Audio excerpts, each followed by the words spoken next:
Saudara, debat ke-5 Pilpres atau debat ketiga Capres yang jadi debat pamungkas tadi malam menjadi debat terakhir sebelum pencoblosan.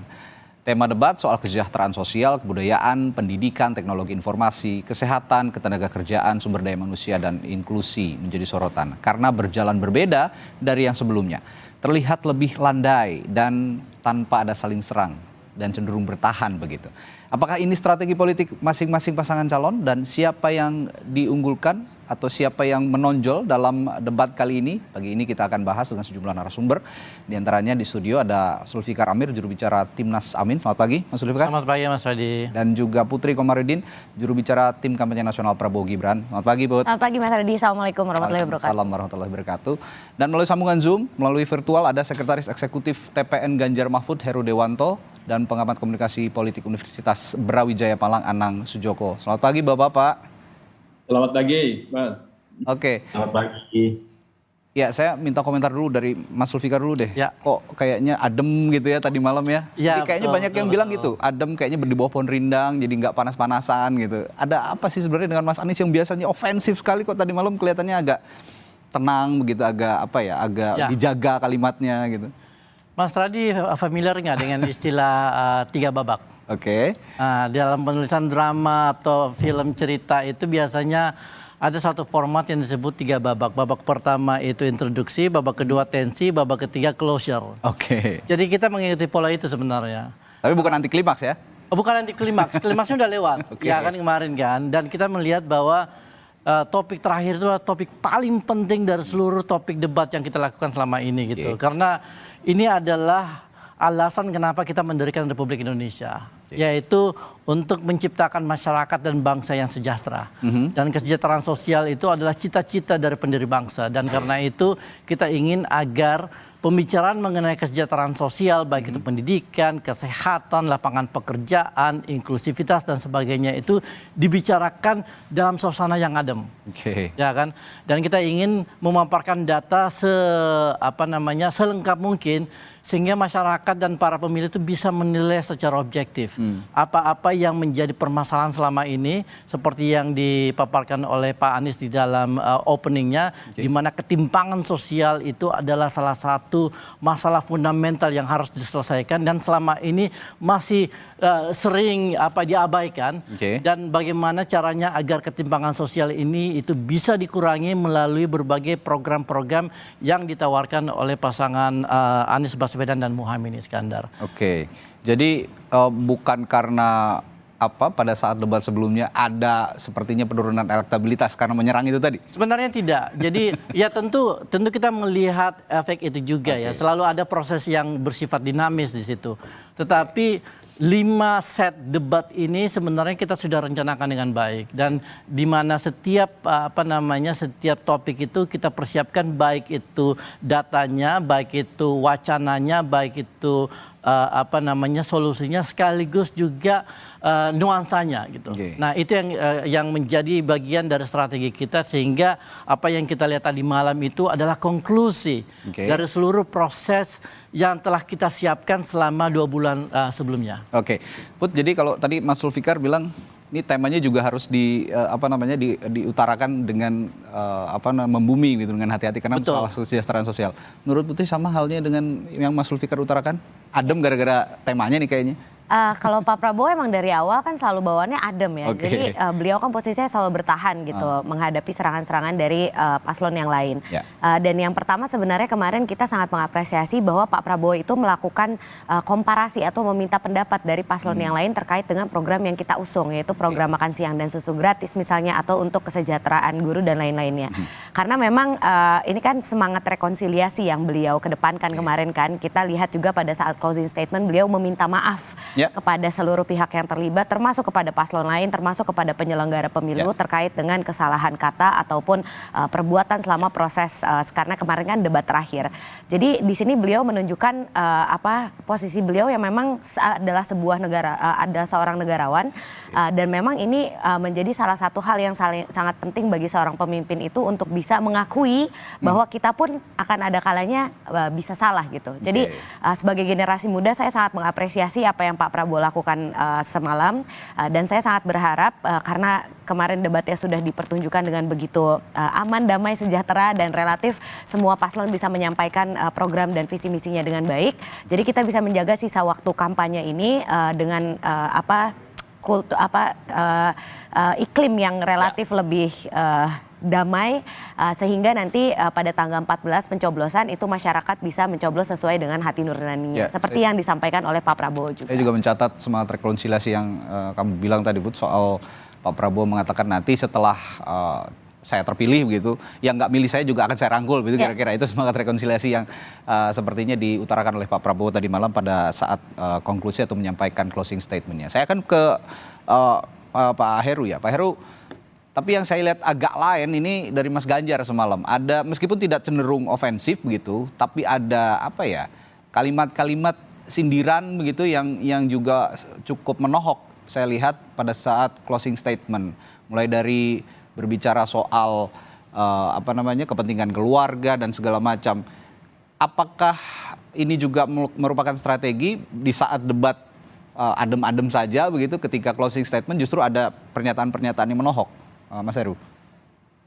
Ya, saya rasa apa yang sudah dicontohkan oleh para paslon kemarin ya, dengan membuat debat kelima ini debat yang relatif adem, bersahabat, tenang, itu perlu kita jaga terus sampai pada hari pencoblosan pada tanggal 14 Februari.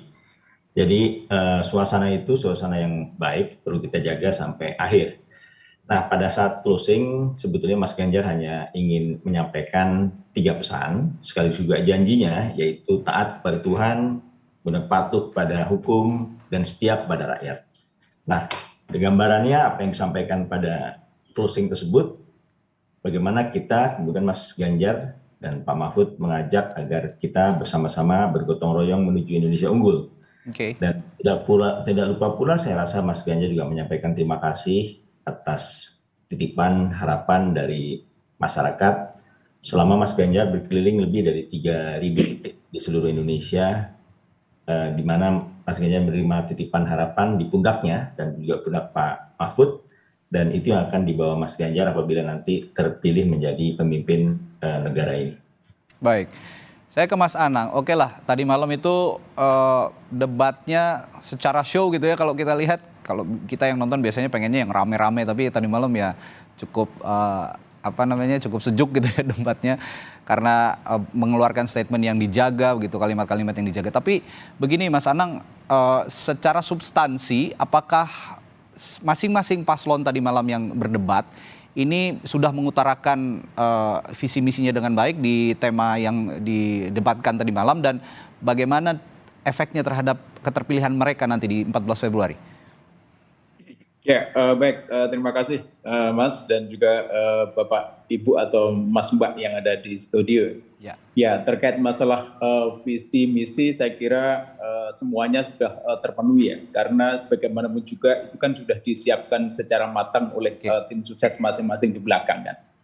Ketika menyampaikan visi misi yang semuanya ada, itu kan sudah ada skenario lah yang tertata dengan apik. Dan permasalahannya kemudian adalah ketika proses menjawab pertanyaan, kemudian saling bertanya dan menjawab, itulah kemudian ujian apakah yang disampaikan itu betul-betul dikuasai. Dan kemarin memang ada beberapa hal yang kelihatan, ada yang kemudian menguasai apa yang telah disampaikan pada visi misi, dan ada juga yang tidak menguasai lah, semacam itulah. Itu hanya sebagai sebuah statement yang sudah memang betul-betul disiapkan oleh orang banyak lah dan oleh pakar-pakar. Begitu Mas. Baik, berarti memang secara substansi juga tidak kabur lah ya, masih bisa dipahami oleh kita yang menonton, dan tentunya sebagai preferensi kita untuk memilih di tanggal 14 Februari nanti. Saya akan ke Mas Heru lagi, dan nanti juga bisa disanggah oleh Putri ini sebagai yang berdebat tadi malam ini. Pak Prabowo dan Mas Ganjar menyoroti soal stunting. Ini Mas Ganjar ini tidak setuju dengan makan siang gratis, dan sempat agak panas juga ngomongin internet gratis itu, katanya juga mendingan makan gratis daripada internet gratis kalau Pak Prabowo bilang begitu dan itu disindir oleh Mas Ganjar. Apa maksud kalimat dari Mas Ganjar ini, Mas Heru? Ya, jadi kalau kita bicara internet gratis ya, kalau kita boleh mulai dari situ, ini kan salah satu tugas negara kan memastikan bahwa tidak ada satu orang pun yang tertinggal. Dan salah satu sumber kesenjangan adalah masalah akses kepada informasi. Akses kepada informasi itu adalah kewajiban negara agar semua warga negara memiliki akses yang sama terhadap informasi. Karena itulah program gratis itu diusung oleh Mas Ganjar dan Pak Mahfud untuk memastikan bahwa hak ekosok ya untuk menerima akses yang sama terhadap informasi dijamin, diberikan. Nah, sambil menunggu penyelesaian infrastruktur digital yang masih belum merata, di mana akses internet baru mencapai 79%, maka kemarin di akhir pada saat press conference Mas Ganjar menyampaikan satu alat yang namanya SatSetNet. Nah, itu adalah alat yang dipakai untuk menyelesaikan masalah digital divide yang ada di mana daerah-daerah 3T banyak yang belum bisa menerima akses kepada internet. Ini alat ini adalah suatu contoh konkret bagaimana Mas Ganjar dan Pak Mahfud secara cepat merespon masalah yang ada di daerah-daerah yang tidak memiliki akses pada internet. Nah, itu adalah kemudian satu lagi tadi terkait dengan apa tadi Mas, satu lagi ya? Ya, tadi soal komparasi makan siang gratis dan internet gratis, ada komparasi itu dan itu disanggah oleh Mas Ganjar.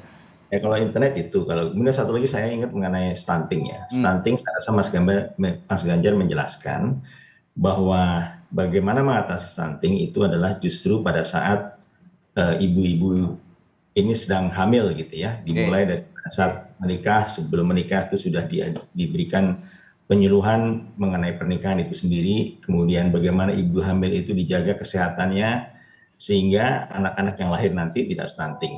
Persoalannya adalah bagaimana anak-anak ini ya, kalau nanti pada saat ibu hamil itu tidak dirawat dengan baik, diberi gizi yang cukup dan penjelasan yang cukup bagaimana merawat kesehatannya, anak-anak ini mungkin secara fisik bisa diatasi setelah dia lahir, tapi masalah otaknya ini yang menjadi persoalan. Jadi ini menjadi catatan buat kita semua bahwa masalah stunting memang harus diatasi dengan cara menjaga kesehatan para ibu hamil. Oke, saya akan ke Putri. Putri, tadi saya ingin menanyakan soal kenapa sih yang dikomparasi oleh Pak Prabowo ini makan siang gratis ini dengan internet gratis? Kira-kira apa pertimbangannya? Dan soal stunting tadi Pak Prabowo disanggah oleh Mas Ganjar karena lebih baik dipupuk itu sejak ibu hamil gitu, masalah stunting ini. Apa yang ingin disampaikan oleh Pak Prabowo soal ini?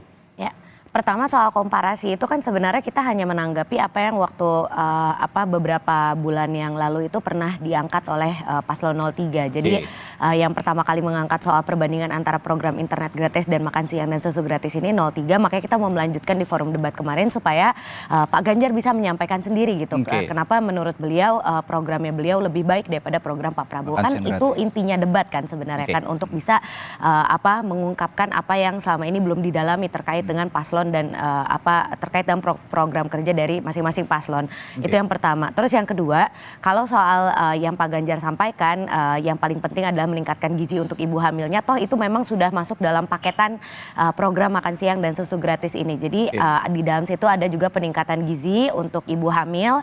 Jadi 1000 hari pertama itu sudah kita cover, dan kalau soal layanan kesehatan memang sekarang untuk ibu hamil itu kan USG dan juga cek rutinnya itu telah di cover oleh BPJS. Tapi kan masalahnya sekarang banyak puskesmas kita yang memang terkendala soal fasilitas, terutama yang ada di pelosok. Makanya Pak Prabowo juga menyampaikan soal penambahan dokter kemarin, peningkatan layanan kesehatan, rumah sakit, puskesmas yang ada di pelosok, sehingga dari mulai proses baru hamil itu ibu bisa melakukan pengecekan dengan baik, gizinya terpenuhi, sehingga begitu melahirkan sampai usia 2 tahun dia tetap bisa memastikan bahwa anak yang beliau lahirkan itu tidak terkena stunting. Dan nanti ditambah dengan gizi dari mulai tingkat usia dini sampai dengan nanti SMA, dan itu akan kita laksanakan secara bertahap tentunya, karena tentu memerlukan proses teknis yang sangat rumit. Tapi insya Allah kalau sekarang dari mulai anggaran ya kita sudah terpikirkan seperti apa, terus pelaksanaannya di masing-masing provinsi dan kabupaten kota akan seperti apa. Jadi ketika nanti insya Allah Pak Prabowo dilantik, ini program sudah siap untuk jalan. Sebenarnya kan tema tadi malam itu sebenarnya Pak Prabowo banget. Kalau dari awal mengampanyekan soal makan siang gratis, susu gratis. Tapi kenapa nggak terlalu ngotot ya Pak Prabowo untuk mempertahankan mengemukakan visi misi soal makan siang dan susu gratis itu tadi malam tidak terlalu tampak greget gitu. Apa yang kurang dari cara mengemukakan pendapat soal visi misinya ini? Enggak, sekarang kan gini, yang namanya suatu kebijakan itu kan memang harus disempurnakan kan. Ya, dan Pak Prabowo pun menyadari itu bahwa kebijakan yang kita usung ini tentu perlu banyak masukan dari berbagai belah pihak, bukan hanya dari tim kampanye nasional saja gitu, tapi juga perlu dari ahli, akademisi dan juga tentu kritik dan masukan dari paslon 01 dan 03. Okay. Makanya Pak Prabowo tidak ngotot karena beliau paham bahwa semakin banyak pendapat yang kita bisa akomodir di dalam program ini akan semakin sempurna sehingga tujuan kita untuk membawa program ini bisa benar-benar bermanfaat untuk seluruh anak-anak muda Indonesia itu bisa benar-benar tercapai. Kalau egois kan belum tentu nanti tujuannya bisa tercapai gitu. Oke, ini lebih ke meminta pendapat begitu ya, meminta pendapat pasangan calon lain dan sepertinya juga pendapat pasangan calon lain meskipun ada sanggahan-sanggahan tidak yang terlalu kritis tadi malam, ini tidak seperti biasanya saya melihatnya. Nah kalau Mas Anies tadi malam yang saya catat yang cukup menohok pertanyaan ataupun pembahasan soal bansos. Ya. Tadi malam bantuan sosial ini sampai beberapa kali dimention oleh Mas Anies, terutama yang belakangan ini lagi rame katanya dipolitisasi. Betul. Ada tujuan khusus membahas bansos di debat tadi malam? Oh ya tentu. Jadi kalau kita lihat bansos ini kan adalah program yang ada di mana-mana. Tidak hanya ada di Indonesia, tetapi juga ada di Amerika Serikat, ada di Jepang, ada di Inggris, Jerman, Australia dan sebagainya. Kenapa ini ada di banyak negara? Karena bansos itu adalah instrumen ekonomi sebenarnya. Instrumen ekonomi yang memiliki manfaat sama seperti barang-barang publik yang lain, misalnya sekolah, misalnya listrik, ya, jalan raya dan sebagainya. Okay. Dan bansos ini itu adalah sebuah program yang memang ditujukan bagi kelompok-kelompok yang berada pada level ekonomi paling bawah, ya kan, untuk menyelamatkan mereka dari jatuh pada level yang lebih parah lagi gitu. Okay. Nah, yang jadi masalah adalah ketika kita pemerintah memberlakukan bansos ini seperti barang charity. Okay. Barang produk dari hasil belas kasihan, ya kan. Lalu kemudian terjadi praktek personifikasi di mana bansos ini diberikan oleh atas nama seseorang, seakan-akan orang ini tuh punya kebaikan hati yang sangat dalam dan kemudian punya keprihatinan dan kemudian memberikan kepada orang-orang yang membutuhkan. Padahal bansos ini diambil dari pajak. Okay. Ya kan, bansos ini adalah hasil dari pajak yang dibayar oleh setiap warga negara Indonesia yang kemudian dijadikan program untuk membantu kelompok-kelompok rentan gitu. Nah, alangkah sangat tidak etis ya ketika bansos yang merupakan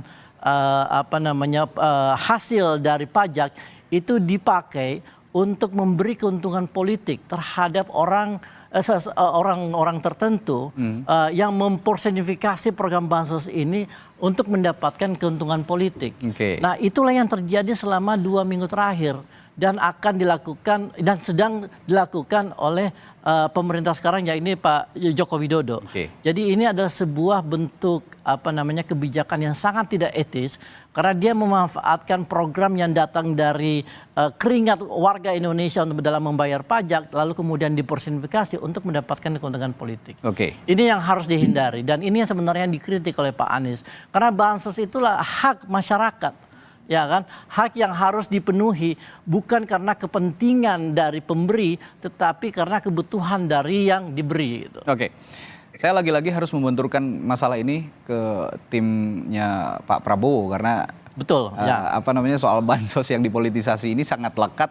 Pak Jokowi memberikan bansos begitu sangat lekat dengan isu-isu yang seputar Prabowo Gibran karena beberapa kali juga ada laporan ke Bawaslu katanya bansos itu bahkan ditempeli oleh stiker Prabowo Gibran, entah betul atau tidak, tapi ada apa namanya korelasi antara pemberian bansos yang melonjak di tahun politik. Betul.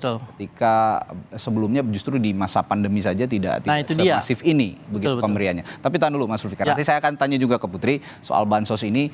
Kita akan jeda sejenak. Tetaplah bersama kami di Sapa Indonesia Pagi. Kami akan segera kembali.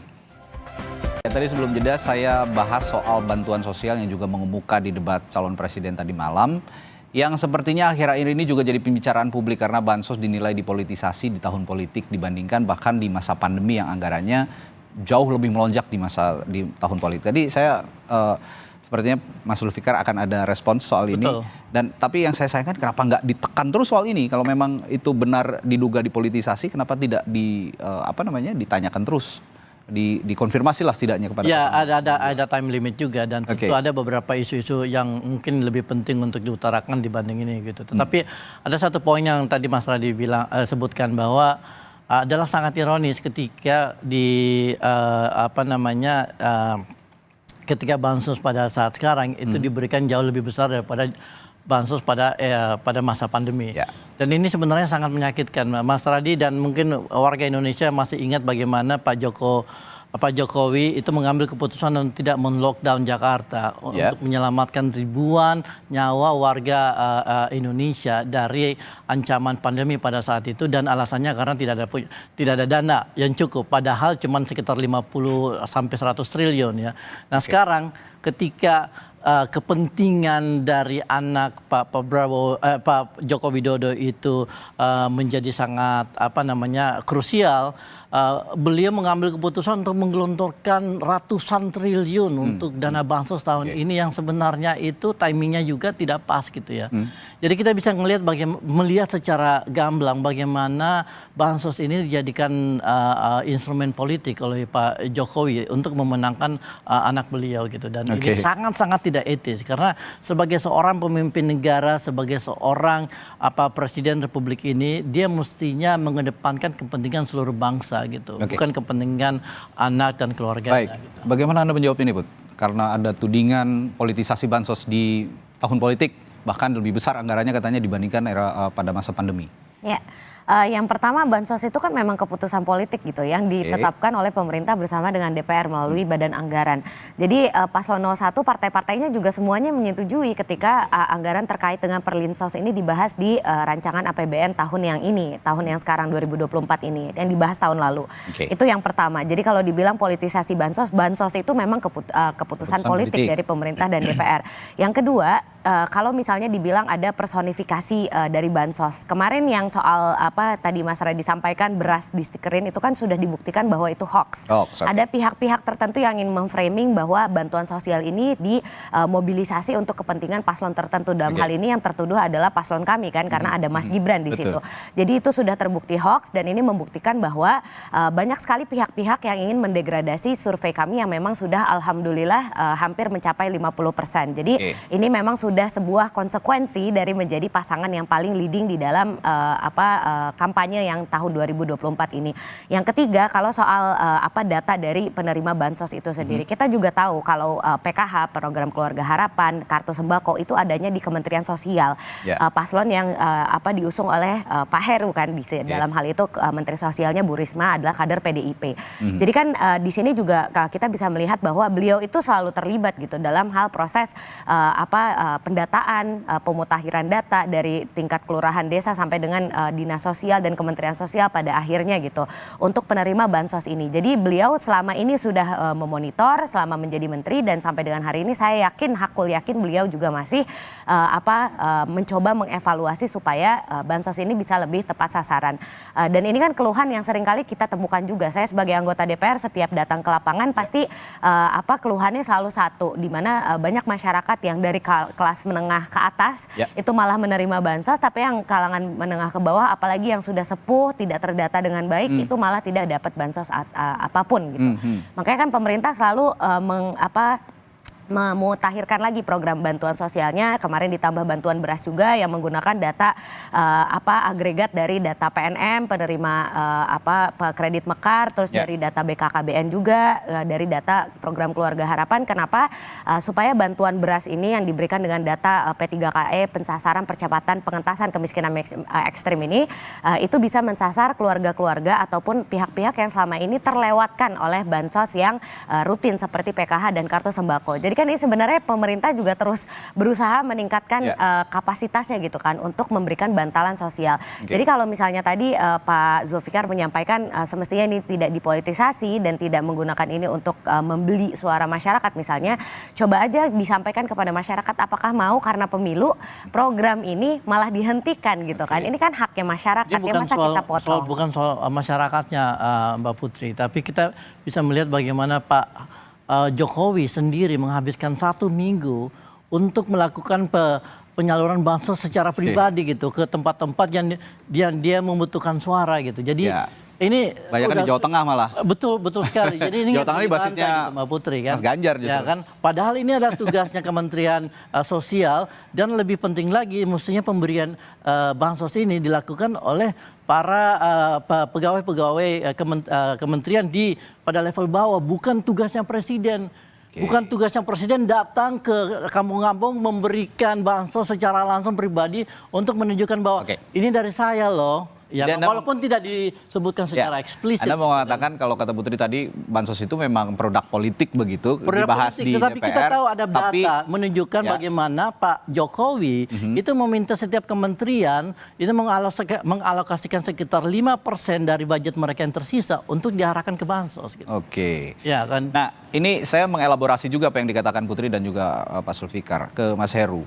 Mas Heru, calon Anda ini juga dari PDI Perjuangan, dan PDI Perjuangan merupakan partai pemenang pemilu di 2019 dan mengusung Pak Joko Widodo dan juga ikut membahas saya yakin di DPR RI soal bantuan sosial. Nah jika tadi Putri mengatakan bahwa ini produk politik, sehingga kalau dibilang politisasi ya memang ini produk politik begitu, dan bahkan partai-partai yang sekarang mengusung paslon-paslon itu sudah setuju bahwa ada penyaluran bansos termasuk di tahun politik. Tapi tadi kata Mas Zulfikar bahwa yang tidak etis adalah ketika presiden sedikit cawe-cawe mengenai bantuan sosial ini, tidak memberikan keleluasaan kepada Kementerian Sosial untuk menyalurkan bantuan sosial. Respons Anda soal ini, Pak Heru? Ya, yang pertama kalau perhatikan dari tadi apa yang saya komentarkan itu senantiasa sejalan dengan di awal tadi ya.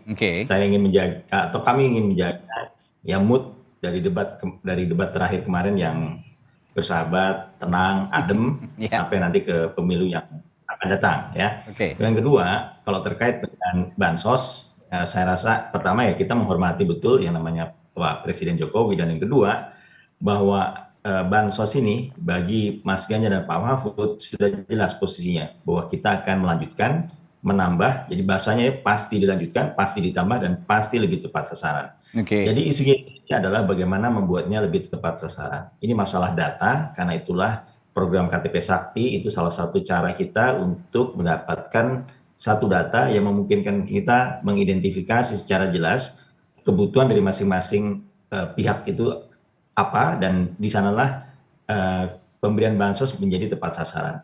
Yang kedua, kita perlu selanjutnya saya ingin mengatakan bahwa bansos ini adalah alat untuk mencapai tujuan. Bansos ini memang betul bisa mengatasi masalah kemiskinan. Tapi kemarin Mas juga mengingatkan bahwa bansos tidak bisa menyelesaikan masalah kesenjangan, karena datanya menunjukkan kemiskinan memang terbantu, tapi kesenjangan tidak terbantu. Mas Ganjar juga kemarin menyebutkan bahwa tujuan kita adalah menciptakan keadilan sosial, bukan bantuan sosial. Nah, jadi ini adalah salah satu isu terpenting bagaimana mengatasi kesenjangan sosial. Kelangkaan data yang akurat itu salah satu kuncinya. KTP Sakti salah satu cara yang akan dilakukan oleh Mas Ganjar. Nah, kemarin saya juga ingin mengulangi salah satu cara yang diupayakan oleh Mas Ganjar untuk mengatasi kesenjangan, yaitu kesenjangan digital. Secara khusus kemarin Mas Ganjar memperkenalkan satu alat, SatSatNet. Itu bisa dipakai di daerah-daerah yang tidak memiliki akses internet, dan itu solusi konkret. Nah, kemudian Mas Ganjar juga dalam setiap debat selalu kembali kepada rekam jejaknya. Apa saja yang sudah dikerjakan Mas Ganjar di Jawa Tengah, itu menunjukkan bahwa Mas Ganjar memang memahami persoalan dan tahu bagaimana mengatasi persoalan tersebut.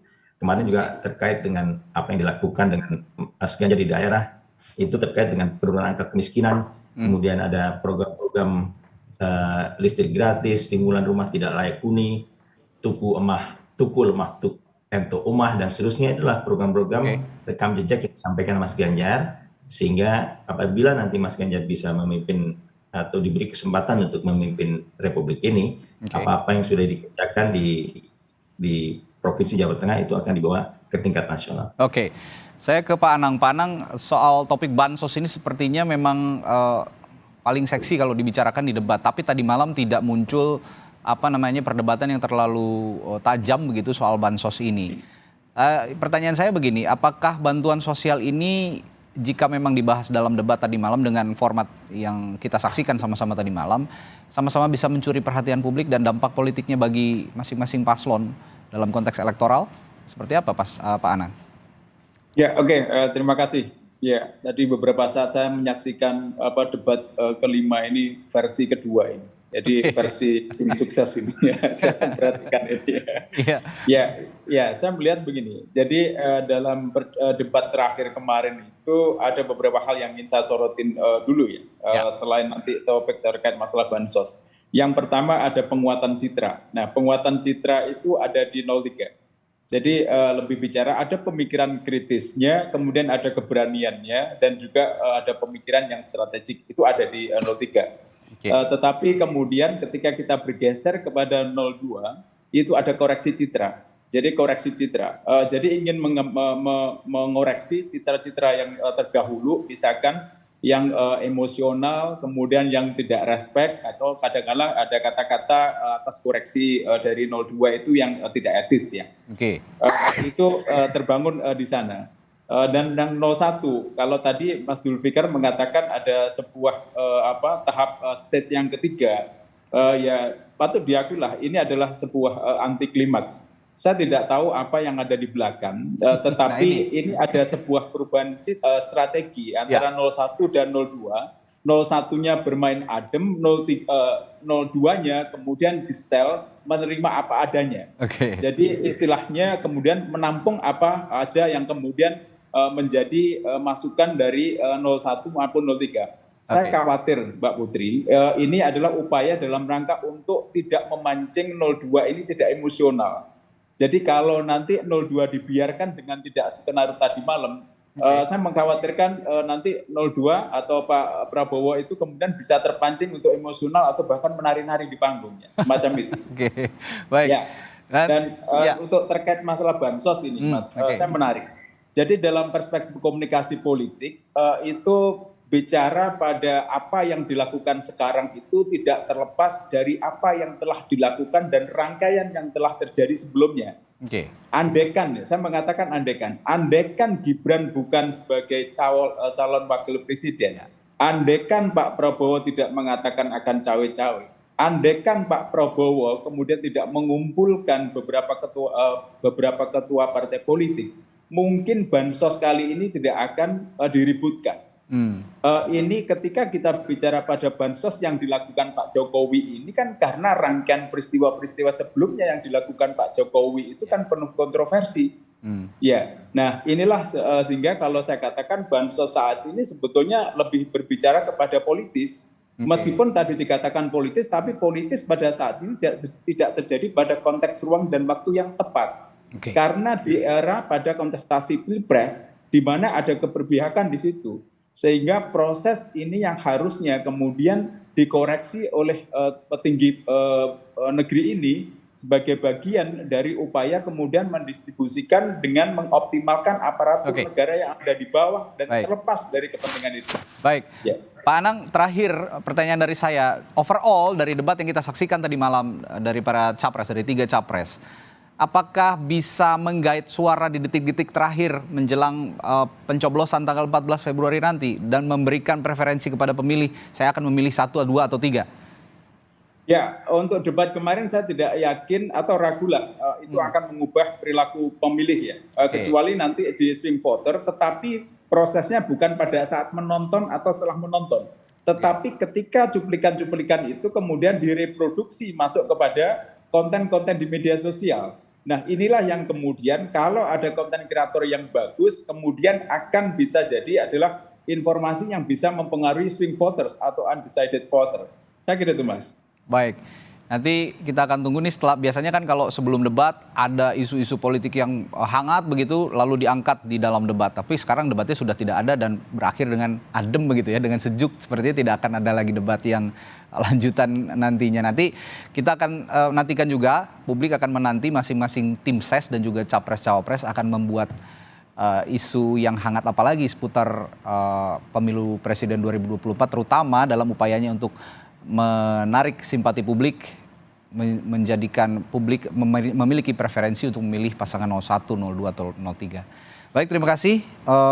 Narasumber saya pagi hari ini ada dari Timnas Amin, Pak Sulfikar Amir, lalu juga TKN Prabowo Gibran, Putri Komarudin. Terima kasih. Dan melalui sambungan virtual ada TPN Ganjar Mahfud, Heru Dewanto, dan analis komunikasi politik dari Universitas Brawijaya, Anang Wijoko. Terima kasih Bapak-Bapak dan juga Putri. Sehat selalu. Sampai jumpa lagi. Assalamualaikum.